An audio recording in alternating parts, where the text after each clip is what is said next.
Hi, my name is Callen Schaub, and I'm an abstract performance painter.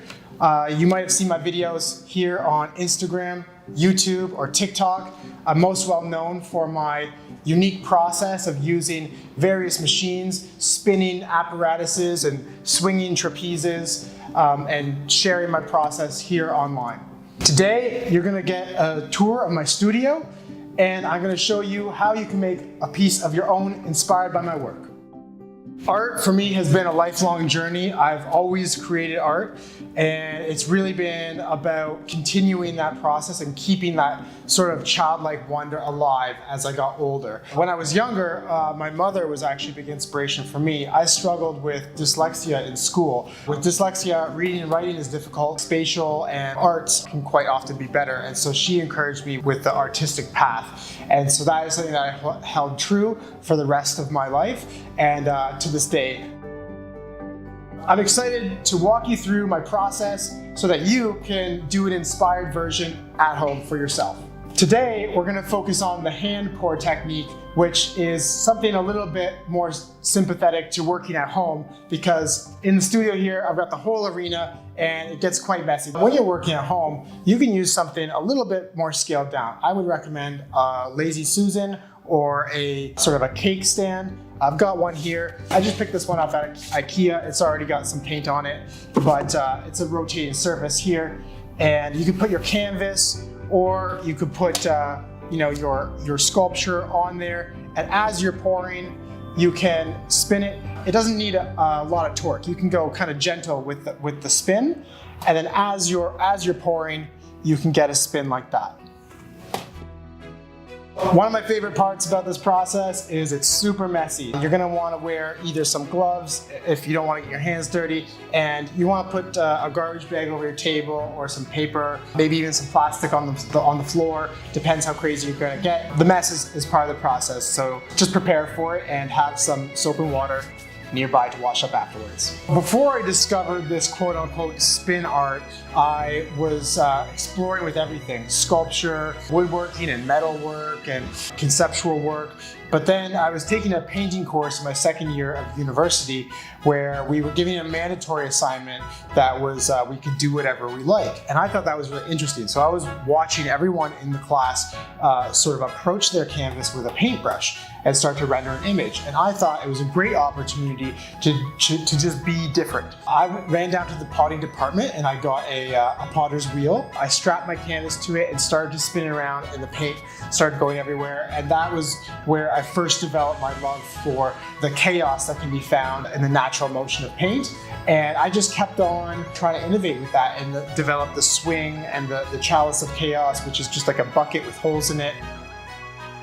Even the tools that I use have become artworks themselves. I've got a few of them here on the table.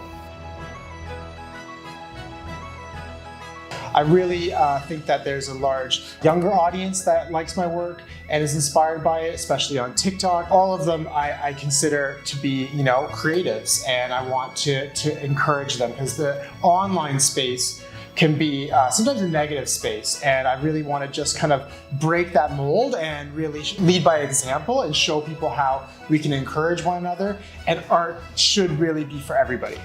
So for this process, you're going to want to use acrylic paint. If you don't have acrylic paint, you can always use house paint. Really, you just want to get a nice flow and a nice consistency. Sometimes you can buy the paints that already have a nice flow, but if they don't, you can add a flow medium, sometimes even water, or like I said, you could just use some leftover wall paint. First off, you're going to want to load all of your paint into a trough, is what I call it, or a dustpan. So I've got some examples here.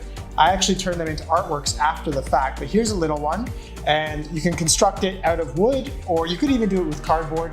And it's really just 3 walls and a platform on the bottom, and that's the trough like that. Or you could even use your household dustpan. You're going to want to layer the paint in, almost like a rainbow or whatever pattern you like to do. And I would recommend that you actually separate each color with white. That way it'll stay vibrant and the colors won't get all muddied together.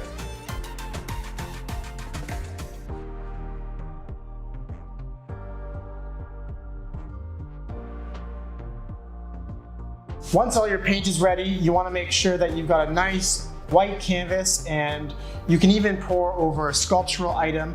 I've done it over some of these spheres here. And you really want to make sure that you've primed it with a white sort of base layer first, so that the colors can be the most vibrant. So once you have all of the colors all set up to go and your canvas is ready, then you're going to want to lightly pour the paint over the surface, doing different patterns.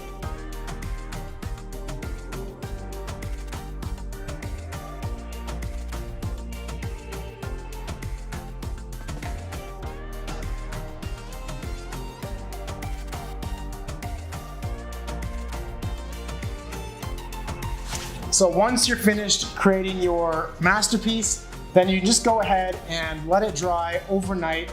I would recommend putting it on a small fan on the low setting, just in the room, kind of at a distance. That way it'll just keep the air circulation on, and then it'll be dry in the morning for your viewing pleasure.